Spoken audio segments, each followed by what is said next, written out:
today I am going to describe this very topic, paragraph writing. Today I am going to describe some tips. How can be a good paragraph should be written? A, for adequate use of language. आज की class में मैं आपको बताने जा रही हूँ paragraph writing का क्या क्या टिप्स है, ये जानने की कोशिश कीजिए। मैंने यहाँ पे ड्रॉप किया था पिछले क्लास को, for adequate use of language. Adequate use of language करने का मतलब ये है कि आप क्या करो, जो पैराग्राफ राइटिंग है उसकी जो लैंग्वेज होनी चाहिए वो सिंपल होनी चाहिए। I have many times told you that we should use simple language, simple sentence. We should not use complex sentence.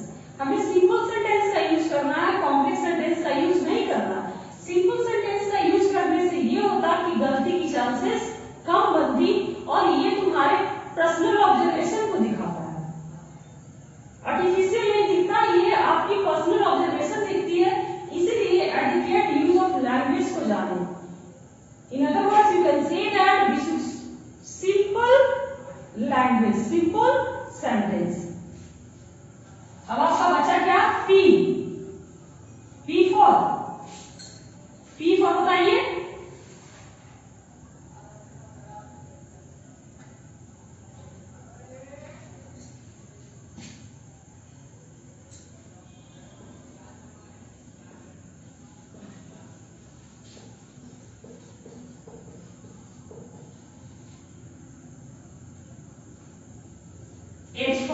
H for में आप क्या कहोगे? Have a revision. इसमें आपको क्या करना है? एक रिवीजन करना है। आपको देखना है कि आपने जो पैराग्राफ्स का सब टिप्स जाना है, क्या उसमें कोई फॉल्ट है? क्या आपने कहीं पे कोई ग्रामर का मिस्टेक किया? कहीं पे आपने सेंटेंस पैटर्न का मिस्टेक किया? कहीं पे आपने प्रीपोजिशन का मिस्टेक किया? कहीं पे आपने टेंस का मिस्टेक किया? ठीक है, तो ये सभी एरर्स को आपको देखना है। It is called have a revision. आप एक बार क्या करो, एक बार उसे रिवाइज करने की कोशिश करो। Okay, in between I am putting your, this is your last one. Okay, P for precised. P for precised. P for precise करने का मतलब है कि पैराग्राफ क्या होना चाहिए? प्रिसाइज होना चाहिए। This is the main characteristic of a paragraph. कुछ स्टूडेंट ने क्वेश्चन किया कि ma'am what's the difference between a paragraph and an essay. Today I am going to discuss it. तो पैराग्राफ में क्या होता है? Paragraph is a group of sentences. I have already told you that. मैंने आपको पहले ही बता दिया कि पैराग्राफ क्या है? ये ग्रुप ऑफ सेंटेंसेस है। Group of sentences which delivers only one idea. I have many times told you this notable point. Okay, मैंने आपको बहुत बार बताया कि पैराग्राफ क्या है, कि इसमें सेंटेंस का क्या है? सेंटेंस का एक कलेक्शन है। सेंटेंस का एक कलेक्शन है, बट क्या करता है? वो सिर्फ एक ही आइडिया देता है। That gives only one idea. मैंने बहुत बार कहा, one idea, one sound. Are you getting it? In other words, we can say that paragraph is an short essay. Paragraph is a short essay. आप दूसरे शब्द में ये भी कह सकते हैं कि ये क्या होता है? एक शॉर्ट एसे होता है। बट एसे क्या होता है? एसे is the group of paragraphs. In other words, you can say that essay is the group of paragraphs in which that very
but ऐसे क्या करता, मेनी आइडियाज देता है।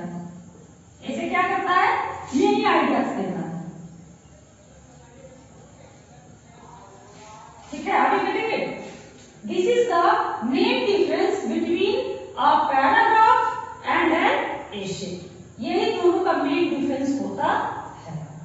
ठीक है, इन other words it's a very easy question. Paragraph should be short but essay should be long। हाँ, एक student Geetanjali ने मेरे से पूछा कि मैम आप ये बताओ कि एक पैराग्राफ कितने वर्ड्स में लिखा जा सकता है। तो मिनिमम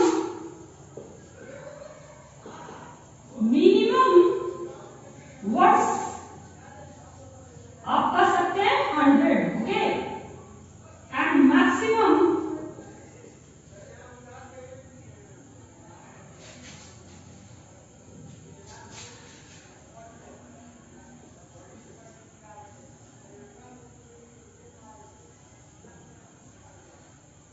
मैक्सिमम आप कर सकते हो इसको 150। मिनिमम जाएगा कितना वर्ड्स, 100 वर्ड्स, और मैक्सिमम जाएगा कितना 100। बट ऐसे क्या होगा कि आप उसको 250 में लिख सकते हो, 200 में लिख सकते हो। ये पैराग्राफ की अपेक्षा बहुत लंबा होता है। और ये मैंने पहले ही कहा दिया कि पैराग्राफ को आप शॉर्ट ऐसे भी बोल सकते हो, और इसलिए पैराग्राफ 100 वर्ड से 150 वर्ड के बीच में लिखा जाता, और ऐसे 200 से 250 वर्ड के बीच में लिखा जाता। This is the main difference. ठीक है, एक ऐसे में कई पैराग्राफ हो सकते हैं, बट पैराग्राफ में कोई दूसरा टॉपिक नहीं हो सकता। जैसे मैंने पहले आपको बता दिया कि अगर इफ योर टॉपिक इज कोविड-19, ठीक है, अगर आपका टॉपिक कोविड-19 है, then you should start with covid and you should and with कोविड-19। तो आपको कोविड-19 से स्टार्ट करना है और कोविड-19 से ही लास्ट करना है। In between you can't take any type of deviation, any type of digression. आप बीच में किसी तरह का भी डाइग्रेशन नहीं ले सकते, आप बीच में किसी टाइप का डेविएशन नहीं ले सकते। डेविएशन और डाइग्रेशन करने का मतलब आप टॉपिक से हटे ना, because you are writing a paragraph. आप एक पैराग्राफ लिख रहे हो, you are not writing an essay. आप ऐसे नहीं लिख रहे हो कि आप टॉपिक से हट जाओगे। आपको कोविड-19 से स्टार्ट करना और कोविड-19 से लास्ट करना है। बीच में आपको कैंसर पे नहीं चले जाना, ट्यूबरक्लोसिस पे नहीं चले जाना। ठीक है, बीच में आपको डाइग्रेशन और डेविएशन नहीं लेना है। You should start with covid and you should and with covid. This is the main difference between a paragraph and an essay.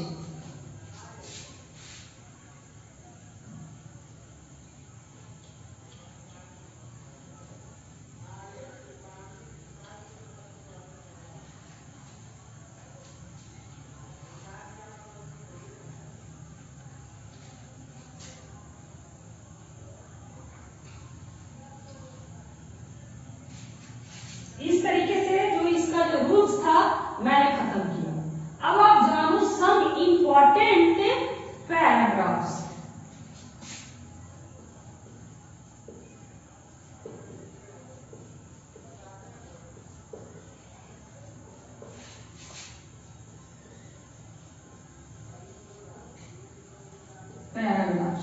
Okay, सब इंपॉर्टेंट, यानी कुछ इंपॉर्टेंट पैराग्राफ्स को आपको जानना बिल्कुल जरूरी है कि आपका कौन कौन सा इंपॉर्टेंट पैराग्राफ्स है जो कि आप लिखना पसंद करेंगे। तो सबसे पहले चलिए, क्योंकि आप टेक्निकल स्टूडेंट हैं, बीटेक के स्टूडेंट हैं, तो आप की राइटिंग भी डिपेंड करती है टेक्नोलॉजी पे। Okay,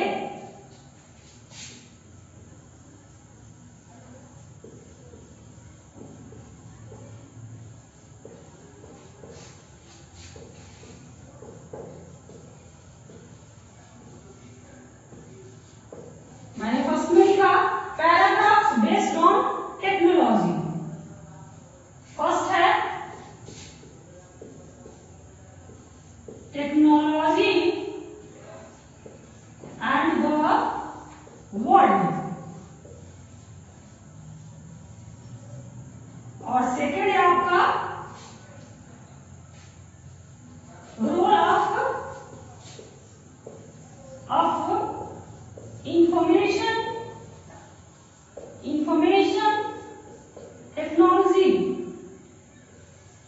technology.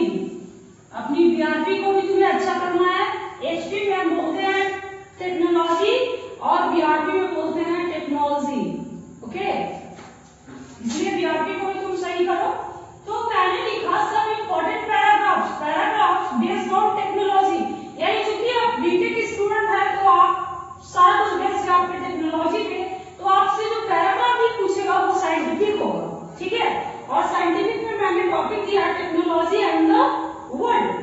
दूसरा दिया role of information technology. Information technology के कारण ही आज आप मेरा क्लास अटेंड कर रहे हो।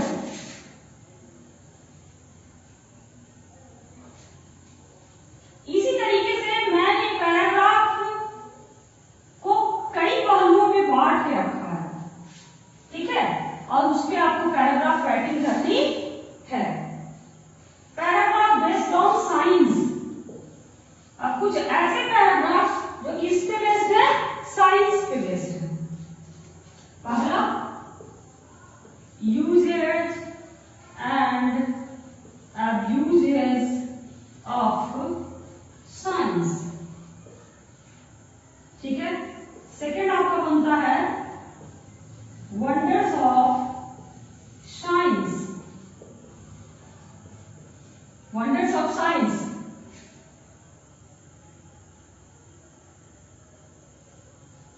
थर्ड में आपका बनता है uses and abuses of atomic energy, ठीक है। यानी ये सारा आपका जो टॉपिक है वो साइंस से रिलेटेड है। Uses and abuses of science, wonders of science, uses and abuses of atomic energy, ठीक है। These topics are based on science।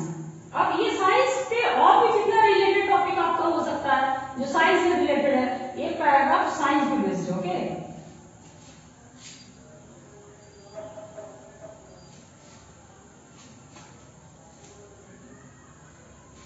Third पे हम चलते हैं, ये भी आपके लिए जरूरी है, इकोनॉमी, ठीक है। इकोनॉमी को जानना भी आपके लिए क्या है, बहुत जरूरी है।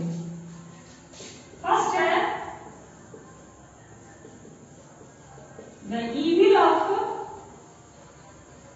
Black money,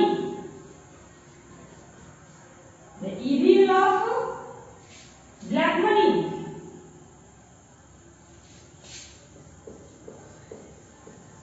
problem of rising prices. महंगाई को क्या कहते हैं? व्हाट्स द मीनिंग ऑफ महंगाई? Any student who can define it? Rising prices. दूसरे शब्द में इसे कहते हैं इन्फ्लेशन, ओके।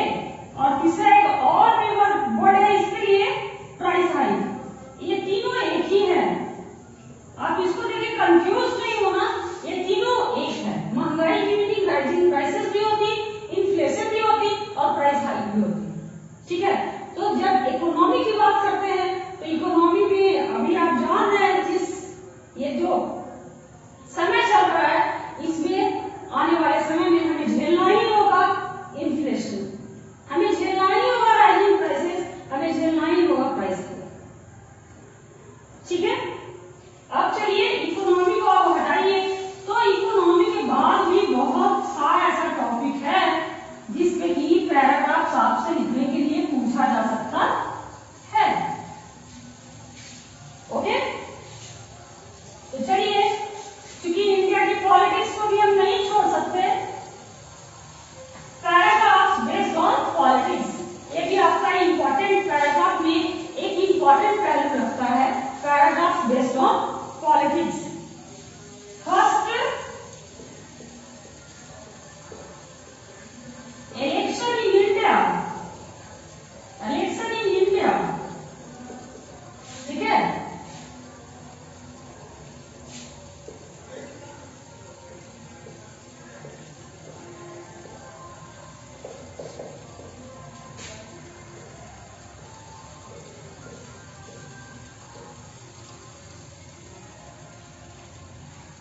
मैंने लिखा है election in India, unemployment a major problem, unemployment a major problem.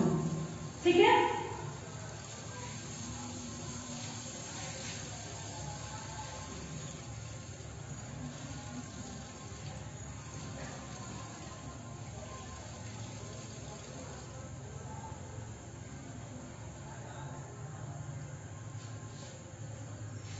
तो आपका जो अगला टॉपिक है वो है based on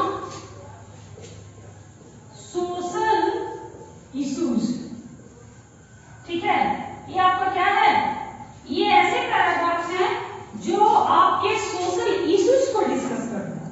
what is happening in your society, what is burning question for your society, ये डिस्कस करता है आपका कौन सा, सोशल इश्यूज। ठीक है, तो आपके समाज में क्या क्या सोशल प्रॉब्लम चल रहा है, it is called social issue, यही कहलाता है क्या, सोशल इशू। तो हम सोशल इशू को डिस्कस करते हैं। सबसे फर्स्ट पे आप लिख सकते हैं status of woman in Indian society, status of woman in Indian society. दूसरा, क्योंकि ये बहुत इंपॉर्टेंस रखता है, ड्रग एडिक्शन, इसकी भी भरमार है, ड्रग एडिक्शन। ठीक है, ये सब आपका क्या है, सोशल इश्यूज है। अब आपका आ गया, जो कि इसको भी हम नहीं छोड़ सकते, कोविड-19 एन एपिडेमिक। ठीक है, इसको और आप दूसरे तरीके से लिख सकते हैं, कोविड-19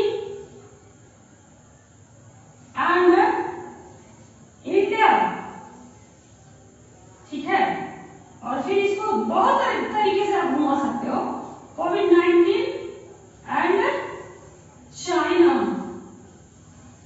ठीक है, कोविड-19 एंड चाइना, ये आपका क्या हो गया, सोशल इश्यूज है। और आपको सोशल इश्यूज पे ही लिखना, ये सब टॉपिक रहेगा। और आपको ये सब सारे टॉपिक पे आपको क्या होता है, आपको लिखना होता है।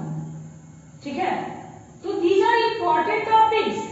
अब मैं आपको ये एग्जामिनेशन पॉइंट ऑफ व्यू से मैं कुछ बता दूं आपको कि लिटरेचर में मैंने एक बार नहीं 10 बार कहा कि एप्रोप्रिएट नहीं होता तो अप्रोक्सीमेट होता है, और स्टूडेंट को स्टेप पे भी मार्क्स मिलता है।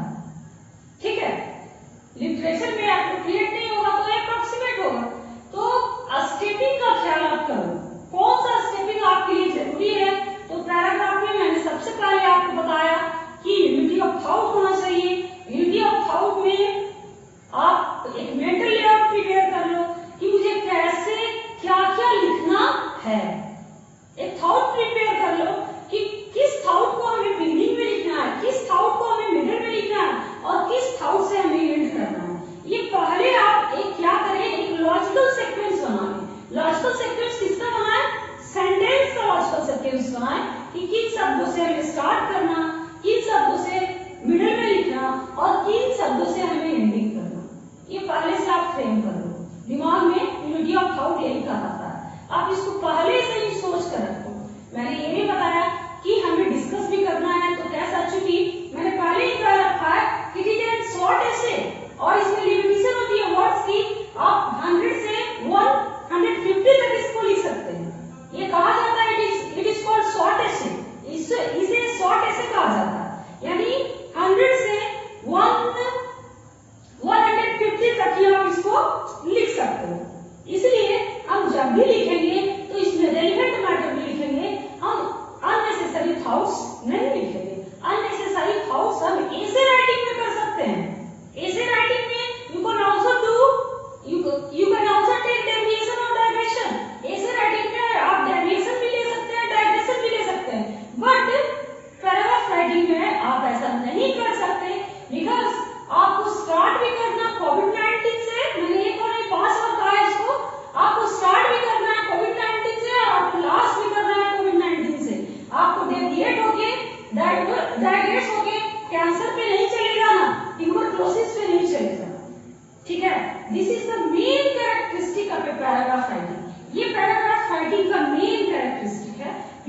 start with topic sentence and we should end with topic sentence.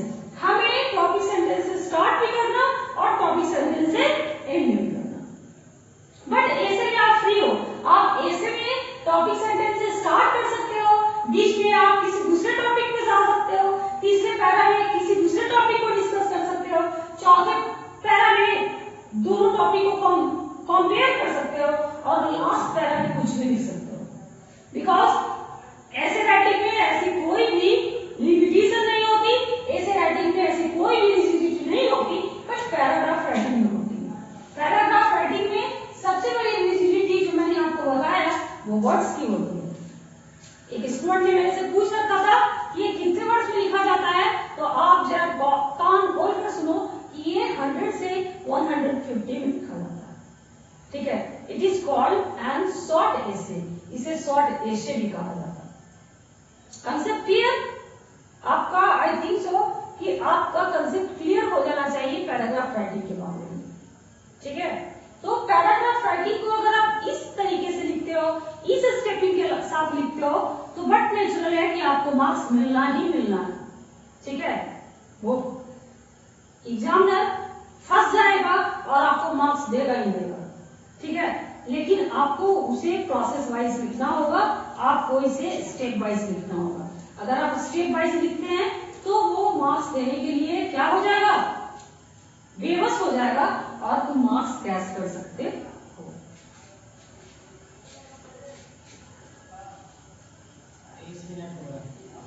अच्छा, और 7 मिनट है, 40 मिनट. अच्छा,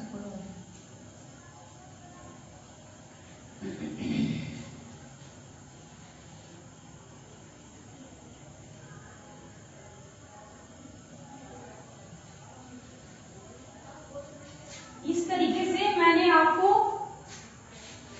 आपका ये जो टॉपिक है पैराग्राफ राइटिंग, मैं इसको एंड कर रही हूँ. ठीक है, रही बात इसके नोट्स की, तो मैं आपको नोट्स सेंड कर दूंगी. ये सब टॉपिक पे मैं आपको नोट्स सेंड कर दूंगी. ठीक है, आप नोट्स देख लेना. और इस वीडियो को देखने के बावजूद भी अगर तुम्हारे दिमाग में डाउट क्वेश्चन है तो मैंने पहले ही डिसाइड कर रखा है, मैं कल उसको डाउट क्लास लेकर क्लियर कर दूंगी. उसमें आप अपना किसी तरह का भी प्रॉब्लम पूछ सकते हो, आपको किस तरह का प्रॉब्लम है, कहाँ पे प्रॉब्लम है, मैं वो करने के लिए तैयार हूँ. ठीक है, तो गुड नाइट.